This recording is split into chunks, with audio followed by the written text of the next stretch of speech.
목요일 새벽 가운데 주시는 하나님의 말씀은 여전히 조급하지 않더라. 조급해하지 않아야 됩니다. 조급하면 문제가 많이 생기죠. 신앙생활 하면서 주시는 하나님의 큰 임재하심의 결과는 조급해하지 아니하는 것이다 라고 이렇게 볼 수가 있습니다. 다윗이 아비가일과 어제 말씀 가운데 보면 결혼을 하게 됩니다. 결혼 이유 가운데 오늘 본문을 보면 10광야 하길라 산지에서 생활할 때입니다. 다윗의 결혼 생활을 보면 아름다운 신혼생활 또 평화로운 신혼생활을 한 적이 없습니다. 이 기름부음을 받고 이 땅에서 다 챙길 것을 챙기는 인생을 살지 못했던 것을 보게 됩니다. 마음을 하나님께 계속 두는 사람은 이 땅 가운데서 다 누리지는 못하는 것 같습니다. 하지만 하나님께서는 다 누리지 못하는 환경 가운데서도 필요를 채워주시고 또 인도해 주시고 또 공급해 주시고 또 신실하게 하나님의 함께 하심과 때를 따라 또 채워주시는 하나님의 은혜를 경험케 하시는 것을 보게 됩니다. 10광야 하길라 산지에서 숨어서 지내는데 숨어서 지내는 다윗의 인생은 여전히 고단합니다. 그런 다윗에게 오늘 말씀을 보면 한 번 더 위기가 닥쳐옵니다. 10사람들이 함께 살고 있는 그 하길라 산지에서 생각하면 한 600명이 살고 있는데 아무리 조용하게 있다 할지라도 사람이 한두 명이 아닌데 표가 날 것 아니겠어요? 그 지역 사람, 그 10사람들이 다윗을 밀고 합니다. 누구에게? 사울에게. 사울은 기브아라고 하는 곳에 살고 있었습니다. 수도였습니다. 수도 기브아까지 10사람들이 가서 다윗이 지금 이곳에 있다라고 밀고를 하는 것이죠. 여러분, 이 밀고하는 상황은 성경을 깊이 있게 묵상하다 보면 오늘이 두 번째인 것처럼 보이지만 또 두세 번 정도 됩니다. 엄밀하게 따지면 세 번이라고 볼 수도 있습니다. 한 번, 두 번이 아닌 여러 번 자기를 배신하고 밀고 하는 이 10사람들의 모습들을 볼 수 있습니다. 이 사람들은 자기가 나중에 왕이 되면 자기의 백성이 될 사람인데, 야, 내가 다스리고 또 내가 섬기고 다스리는 이 백성이 이 정도의 형편없는 사람이든가, 내가 돌봐주고 내가 지켜주어야 될 사람들의 상황이 언제든지 나를 배신할 수 있는 그런 사람들, 사실 그런 사람들을 생각하면 보호해주고 싶지 않고 지켜주고 싶지 않지 않습니까? 근데 그 사람들의 실체가 이 정도밖에 되지 않구나 라고 하는 것을 이 다윗이 알았을 때 다윗의 마음은 얼마나 조급했겠습니까? 야, 그냥 끝내야 되겠다. 내 기름 부으심도 끝내고 내가 여기서 인생을 끝내고 싶다. 이런 마음이 생기지 않겠습니까? 결국은 이 10사람들의 밀고로 인해서 사울이 3,000명의 군사들을 이끌고 다윗에게 올라오게 됩니다. 하지만 이 상황 가운데서도 다윗과 하나님이 함께 하심으로 말미암아 이번에도 다윗이 큰 승리를 거두게 되는데, 오늘 26장의 본문의 말씀은 엔게디 동굴에 있었던 상황과 비슷한 내용으로 또 전개가 됩니다. 엔게디 동굴에서도 사울이 볼일을 보기 위해서 동굴 안으로 들어왔지만도 죽일 기회가 있었지만 다윗은 사울을 죽이지 아니하고 사울의 옷자락만 조금 자르고 또 살려 보내게 되는데, 이런 내용과 비슷한 내용으로 전개가 돼요. 사울을 이번에도 살려두게 됩니다. 죽일 수 있음에도 불구하고 다시 사울을 살려주는 그런 일을 하게 되죠. 오늘 이런 이야기를 살펴보면서 오늘날 우리에게 주는 그런 신앙의 교훈을 한 3가지 정도를 함께 나누었으면 좋겠습니다. 첫 번째로는 함께 살아가고 있는 그 지역 사람들, 10사람들의 밀고를 다시 접하게 되는데 왜 다윗을 보호하지 아니하고 10사람들, 그 지역 사람들이 다윗을 밀고 했는가? 이전에는 다윗을 밀고 한 이유가, 밀고 하지 않으면 한번 전적이 있어요. 사울 편에 서지 아니한 그런 아히멜렉 대제사장을 대제사장뿐만 아니라 85명의 제사장들을 사울이 다 죽였습니다. 야, 이 사울을 도와주지 아니하면 내가 죽겠구나라고 하는 그 생각들 때문에 두려워서 살기 위해서, 자기의 목숨을 부지하기 위해서 다윗을 밀고 하는 것, 어느 정도 이해가 됩니다. 대제사장, 하나님의 주의 종들 정도 되니까 목숨을 걸고 정의로운 편에 서는 것, 사실 이렇게 서는 것이 맞지요. 근데 막상 목숨의 위기 앞에 이렇게 서게 되면 누구든지 순간적인 목숨을 살기 위해서 정의롭지 못한 편에 설 수도 있겠구나. 옳지는 않지만도 백성들이 연약하기 때문에 이해를 할 수가 있습니다. 하지만 이번에의 26장에 나오는 그 10사람들의 밀고는 그 사울이 엔게디 동굴에서 다윗이 사울을 살려 죽었을 때 그 이후에 사울과 화해를 하게 됩니다. 어떻게 보면 내가 자기가 잘못했다는 것을 깨닫게 되는 그런 계기, 이것을 주변의 사람들도 알게 되었는데 다윗과 이 사울이 화해가 되었다. 화해가 된 이유 가운데에서도 이 10사람들이 굳이 기브아에 가서 다윗이 여기 있더라라고 밀고를 해서 화해되어 있는 사울과 다윗의 상태를 다시 좋지 않은 상태로 이간질시키는 10사람들, 왜 이렇게 하겠습니까? 돈 때문에 그런 것 아니겠어요?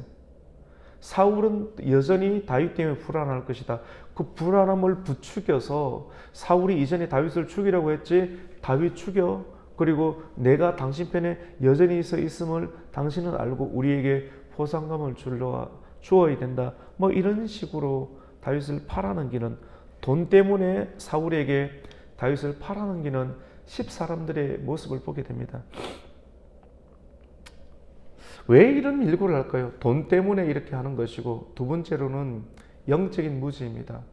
하나님의 역사가 사울에게 있지 아니하고 기름 부으심의 역사가 다윗에게 넘어가면 앞으로 현재로는 현 정부는 사울의 정부지만은 얼마 가지 않아서 정부가 다윗의 정부로 바뀐다는 것을 안다라고 하면 그 다윗에게 이렇게 할 수가 없겠죠. 영적인 무지입니다. 조급한 거죠. 눈앞에 보이는 것만 보면서 눈앞의 이익을 취하려는 그 10사람들의 영적인 상태를 이 다윗은 보게 되었습니다.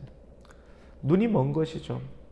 우리가 오늘 이 2가지를 살펴보는 것만으로도 오늘날 우리 그리스도인들이, 우리 성도들이 참 이 땅에서 살아가게 될 때 교회에 대해서, 또 예수님에 대해서, 또 예수 그리스도를 믿는 우리 성도들에 대한 태도가 이러한 것이겠구나라고 하는 것을 알아차릴 필요성이 있습니다.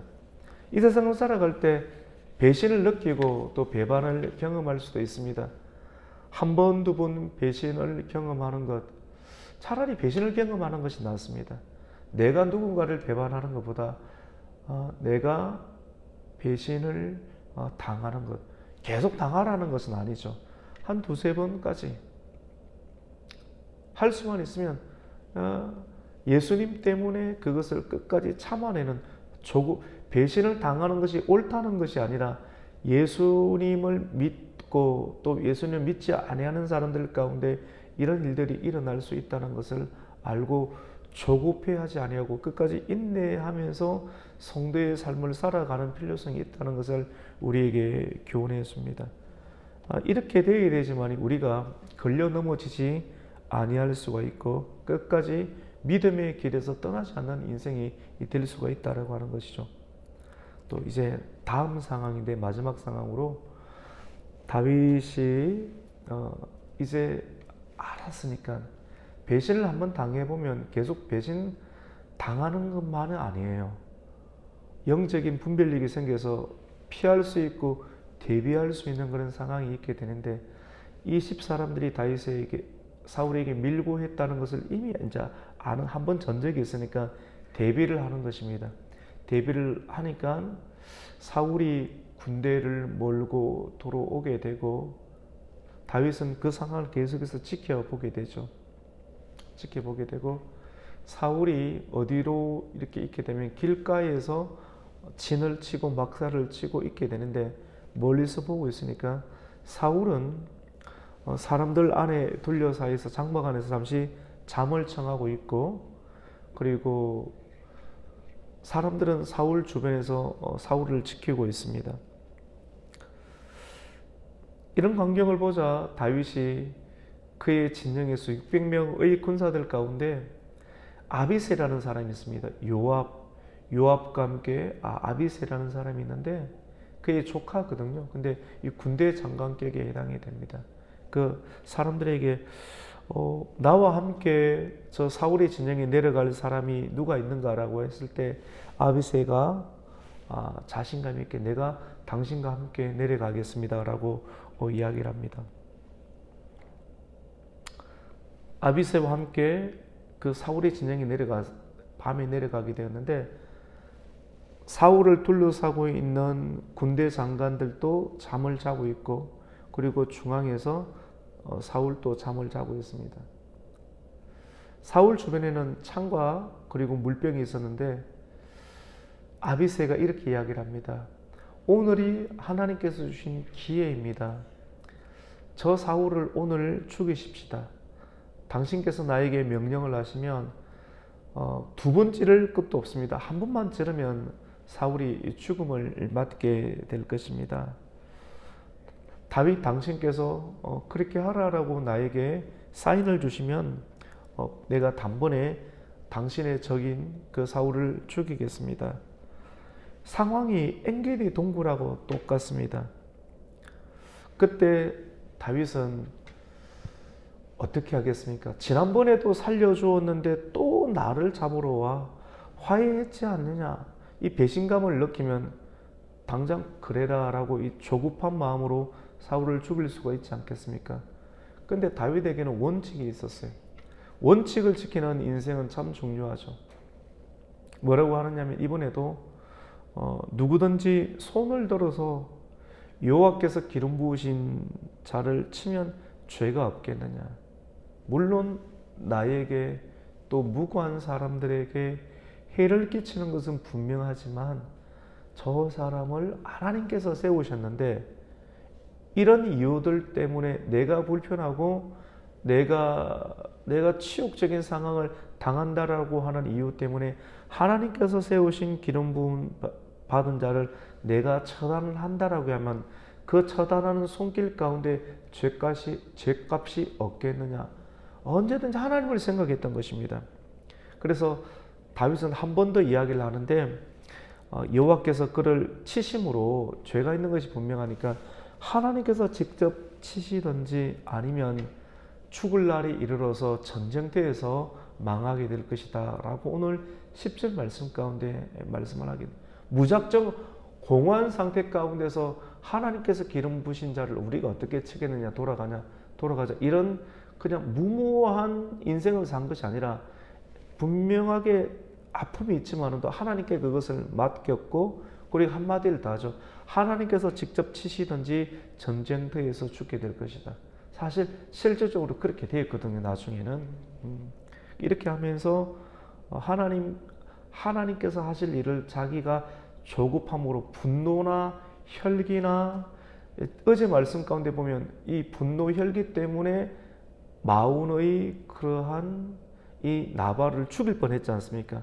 근데 하나님의 도우심으로 아비가일이 와서 그것을 막으면서 왕이 될 사람, 지도자가 될 사람은 조급하지 말아야 된다. 이것을 깨닫고 다시 한 번 더 하나님께서 그런 유사한 상황을 주었을 때 시험에 넘어가지 아니하고 조급해하지 아니하고 끝까지 하나님 앞에 서 있는 그런 다윗의 모습을 봅니다. 사울을 죽일 수 있었지만도 죽이지 않고 그 정표로 사울 옆에 있던 창과 물병만을 취하죠. 이런 다윗의 판단은 신약 시대에 와서도 그대로 이루어지죠.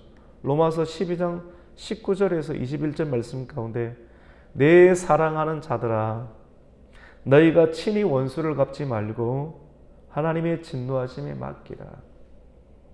기록되었으되 원수 갚는 것이 내게 있으니 내가 갚으리라. 고 이렇게 주님께서 말씀하십니다. 그리고 내 원수가 줄이거든 그 원수에게 먹을 것을 주고 목이 마르거든 그의 원수에게 마시게 하라. 그리함으로 네가 숯불을 그 머리에 샀게 하라. 악에게 지지 말고 선으로 악을 이기라 라고 이렇게 말씀을 하였습니다. 여러분, 하나님께 맡길 것은 우리의 그런 조급한 마음, 이것까지도 하나님께 끝까지 맡겨야 돼요. 다윗은 오늘 본문을 통해서 여전히 조급해하지 않았습니다. 사울을 살려주는 것도 내가 왕이 될 사람이기 때문에 이 정도 마음의 배포가 있다. 영웅 심리 때문에 이러한 사울을 또 두 번째 살려준 것도 아닙니다. 다윗이 사울을 살려준 것은 하나님의 뜻은 반드시 이루어지는데 하나님의 온전한 방법으로 이루어진다는 것을 보여주는 것이었습니다. 그 일들 가운데 조급함으로 하나님의 온전함이 드러나는 것을 깨뜨리지 않았습니다.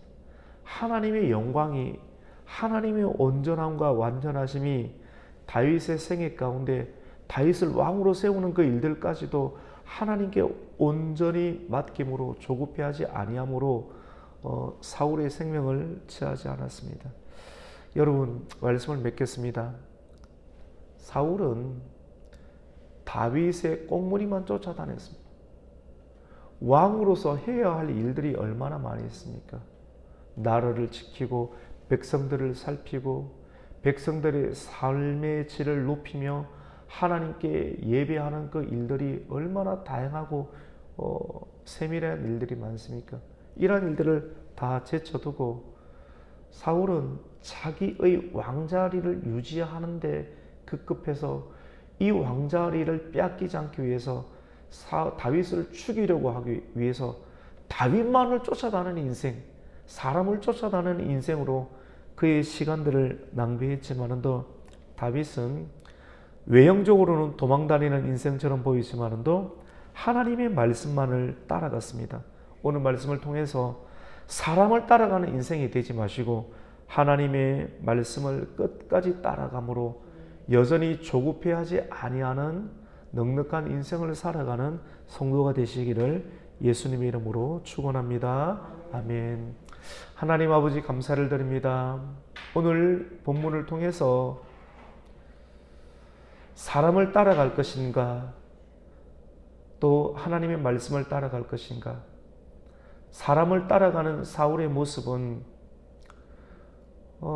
누군가를 죽여가는 인생 가운데 있었지만도 낭비하는 인생을 살았으며 하나님의 말씀을 따라가는 다윗은 표면적으로 보면 도망자의 신세처럼 보이지만도 더 넉넉하며 조급해하지 아니하고 날마다 하나님의 함께하심과 승리를 경험하는 인생이 된 것을 보게 됩니다.